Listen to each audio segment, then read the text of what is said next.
Hello everyone, I am Meenu और आप मेरे साथ सुन रहे हैं मोहब्बत है बस तुमसे कहानी का एपिसोड नंबर 19। वो अपनी नजरें घुमाकर उस घर को देख रही थी। बाहर से जितना खूबसूरत वो घर था उतना ही खूबसूरत अंदर से था। साफ सफाई करवा दी गई थी। उसने नजरें घुमाई तो हॉल में खुली बड़ी सी बालकनी और एक तरफ बना डाइनिंग टेबल, दूसरी तरफ रखा सोफा। वहां से आगे जाने पर वहां दो कमरे थे। पहले कमरे का दरवाजा खोलते ही शालिनी मुस्कुरा दी। बिल्कुल व्यवस्थित कमरा जैसा उसको पसंद था। बड़ी सी बालकनी जहां से सामने पहाड़ दिखते थे। शालिनी ने एक नजर पूरे कमरे को देखा, फिर पर्दे बालकनी से हटा दिए। थोड़ी देर सारा सामान जमाने के बाद अपने कपड़े बैग से निकालकर वो नहाने चली गई। मोहन जी भी फ्रेश होकर किचन में चाय बनाने के इरादे से गए तो गैस कनेक्शन अभी नहीं था। उन्होंने सिर हिला दिया और अपने ऑफिस में कॉल लगा दिया। थोड़ी देर बात करके कॉल रख के वो वहीं मौजूद सोफे पर बैठ गए।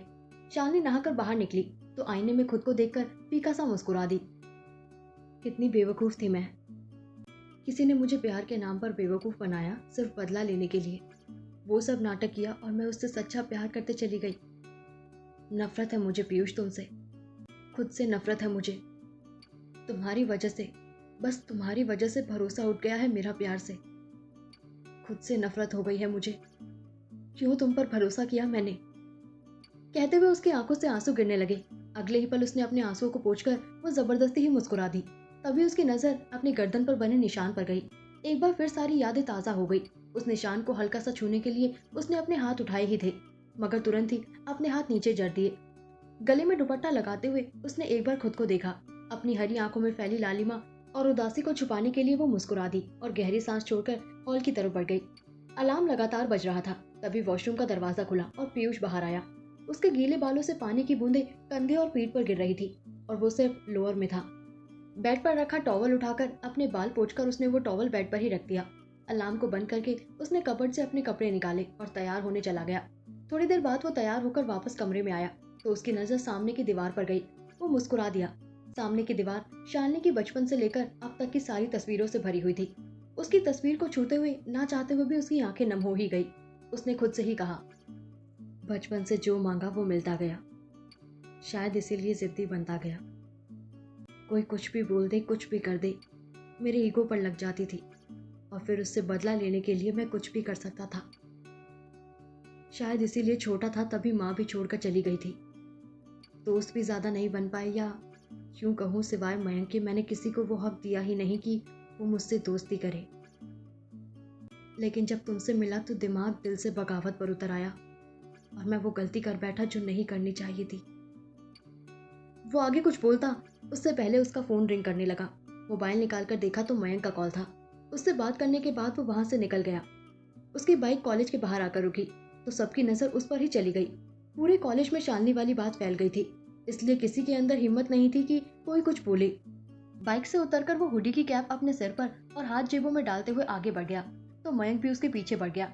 मजाल है पीयूष की जो उसका घमंड और गुरूर अब भी कम हुआ हो। अपना सिर झुकाए वो लाइब्रेरी की सबसे कोने वाली सीट पर बैठा था। उसके हल्के घुंघराले बाल माथे पर बिखरे थे।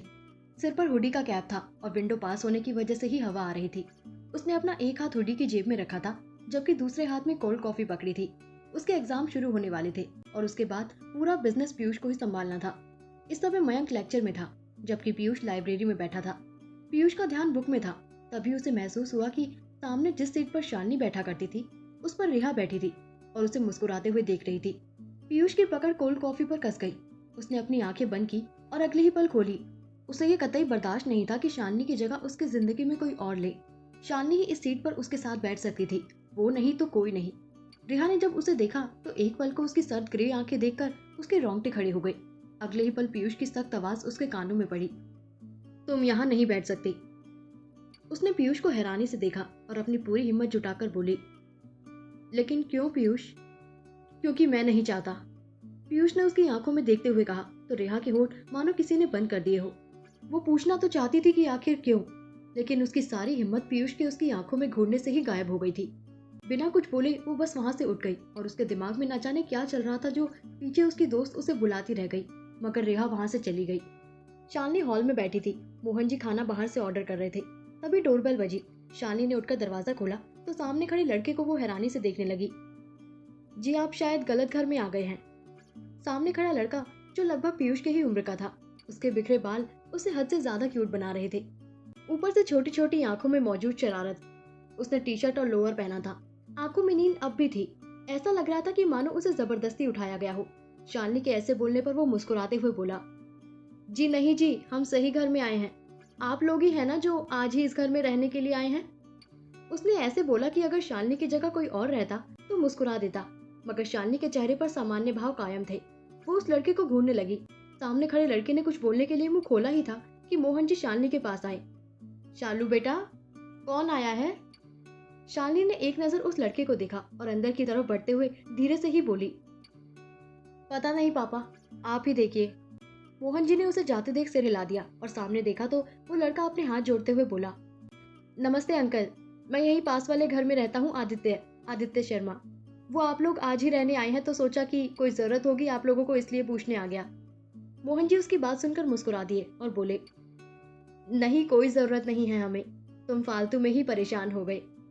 वो लड़का यानी आदित्य कुछ बोलता उससे पहले एक औरत वहां टिफिन और थर्मस लेकर आते हुए बोली, ऐसे कैसे जरूरत नहीं है भाई साहब, आपके घर में अभी गैस कनेक्शन नहीं है ना, तो लीजिए चाय और नाश्ता। उन्होंने जब टिफिन उन्हें देते हुए कहा तो मोहन जी ने झिझकते हुए कहा, लेकिन मैं कैसे ये। अरे अंकल, ज्यादा संकोच मत कीजिए, जब आपके घर गैस कनेक्शन आ जाएगा तब हमें आप खाना खिला देना। आदित्य की बात पर मोहन जी हंस पड़े। आदित्य ने फिर से कहा, वैसे अंकल, ये जो मेरे पास हॉट एंड गॉर्जियस औरत आई मीन लेडी खड़ी है, ये है मेरी माँ यानी मिसेस राधिका शर्मा। और हमारे पापा जी तो अपने ऑफिस गए हैं और हम यहीं पास वाले घर में रहते हैं। मेरी माँ को खाना बनाने का बहुत शौक है और नए पड़ोसियों को आए देख ये आ गई अपना खाना लेकर। आदित्य की बात पर मोहन जी ने मुस्कुरा दिया। अच्छा तो हम चलते हैं भाई साहब, कोई भी जरूरत होगी तो बेझिझक बोल दीजिएगा।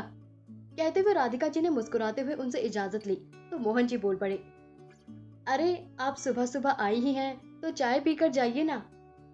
एज योर विश अंकल, आज अपने हाथ की चाय मैं पी लेता हूँ, लेकिन अगली बार आपके घर की चाय पीऊंगा। उसने जब हंसते हुए कहा तो राधिका जी ने उसे आंखें दिखा दी। मोहन जी की जिद पर आदित्य चाय नाश्ता करने के लिए उनके घर आ गया। उन्होंने राधिका जी को भी कहा, मगर उन्हें घर पर काम था जिस वजह से उन्होंने अगली बार का वादा किया और चली गई। वो टिफिन उठाए अंदर गया तो सोफे पर बैठी शालिनी पर उसकी नजर गई। हे मिस साइलेंट, उसके बोलने पर वो उसे पलटकर देखने लगी। जहां आदित्य मुस्कुरा रहा था तो वो उसे घूर रही थी। उसने बोलने के लिए मुंह खोला ही था कि मोहन जी वहां आते हुए बोले, शालू ये आदित्य है और आदित्य ये मेरी बेटी शालिनी। वैसे मैंने इनको पहले ही हाय बोला, बट मुझे लगता है कि ये काफी ज्यादा शांत रहने वालों में से हैं। कहते हुए आदित्य ने टिफिन डाइनिंग टेबल पर रख दिए। पूरे वक्त में आदित्य ने सिवाय के अलावा कुछ भी शालिनी से नहीं सुना था। उसने खुद से ही कहा, वैसे बिल्कुल सही नाम दिया है तूने आदि, मिस साइलेंट। फिर शालिनी को देखकर, वैसे मिस साइलेंट कुछ बोल भी लिया कीजिए, यकीन मानिए भारत में बोलने पर टैक्स नहीं है। उसकी बात पर शालिनी ने कुछ नहीं कहा, या यूं कहो उसने कुछ सुना ही नहीं। उसका पूरा ध्यान तो पीयूष पर था। प्लेट में बस चम्मच घुमाते हुए वो बस यही सब सोच रही थी। आदित्य शर्मा, एक ऐसा इंसान जिसके दिल में जो होता था वही जुबान पर। मोहन जी के दिल में ये साफ दिल का लड़का पहली नजर में ही बस गया था। शालिनी की चुप्पी आदित्य को जहाँ बर्दाश्त नहीं हो रही थी, वहीं शालिनी का मन कर रहा था कि वो इस लड़के को ऐसा क्या कर दे कि ये लड़का शांत हो जाए। अच्छा अंकल, मैं चलता हूँ। कहते हुए वो उठ गया तो मोहन जी भी बोल पड़े, तुमसे मिलकर बहुत अच्छा लगा बेटा, एकदम खुश कर दिया तुमने। अब आज का पूरा दिन अच्छा बीतेगा। आदित्य ने शालिनी को देखा जो शांति से बर्तन समेट रही थी। उसके चेहरे पर अब भी कोई भाव नहीं थे। उसे देखकर आदित्य ने सर हिला दिया। ये लड़की ना जाने क्यों इतनी खामोश थी। शालिनी ने अपना मोबाइल निकाला और वहां से कॉलेजेस के बारे में सर्च करने लगी। फाइनली बहुत से कॉलेज देखने के बाद उसकी नजरें एक कॉलेज की साइट पर जाकर ठहर गई। पीयूष लाइब्रेरी से निकला। उसका मूड पूरी तरीके से खराब हो गया था। उसने अपने कदम बिना रोके सीधे गार्डन की तरफ बढ़ा दिए। उन हरी घासों पर बैठकर उसने हुडी में रखा हाथ बाहर निकाला तो हल्की धूप उसके हाथ में पहने चेन की लॉकेट पर पड़ी। वो मुस्कुरा दिया। शालिनी का वही चेन उसने अपने हाथ में पहना था। थोड़ी देर वहां बैठकर ना जाने वो किन ख्यालों में खोया रहा। उसके बाद वो उठा और गेट की तरफ बढ़ गया। अपने हाथ में बाइक की चाबी घुमाते हुए वो बाइक तक पहुंचा ही था कि उसके कदम रुक गए। सामने रेहा खड़ी थी। उसने रेहा के साइड से निकलना चाहा, मगर उसने पीयूष का हाथ पकड़ लिया। पीयूष ने अपनी आंखें गुस्से से बंद कर ली। रेहा ने उसका हाथ पकड़ा और उसके सामने आकर खड़ी हो गई। पीयूष, मैं आज अपनी फीलिंग्स कन्फेस करना चाहती हूँ। उसकी बात सुनकर पीयूष ने अपना हाथ दिखाकर उसे रोकते हुए कहा, लेकिन मैं तुम्हारी कोई भी बात नहीं सुनना चाहता। तुम्हें सुनना होगा पीयूष। सुन रहे हो ना तुम? I like you Piyush, in fact I love you. जिस दिन से तुम्हें कॉलेज में देखा पागलों की तरह सिर्फ तुम्हें चाहती हूँ पीयूष, लेकिन वो थर्ड क्लास चीप लड़की हमारे बीच आ गई। अच्छा हुआ कि तुमने उसे छोड़ दिया, वरना मैं ही उसको मार देती। इससे पहले कि वो आगे कुछ बोलती, वहां चटाक की आवाज गूंज उठी। क्या जवाब देगा पीयूष रेहा को? शालिनी बढ़ पाएगी अपनी जिंदगी में आगे? आदित्य की वजह से क्या नया मोड़ लेगी शालिनी की जिंदगी? कैसा रहेगा पीयूष का सफर? रेहा के पागलपन का क्या जवाब देगा वो? जानने के लिए सुनते रहे मोहब्बत है बस तुमसे कहानी के आने वाले एपिसोड्स। Thank you.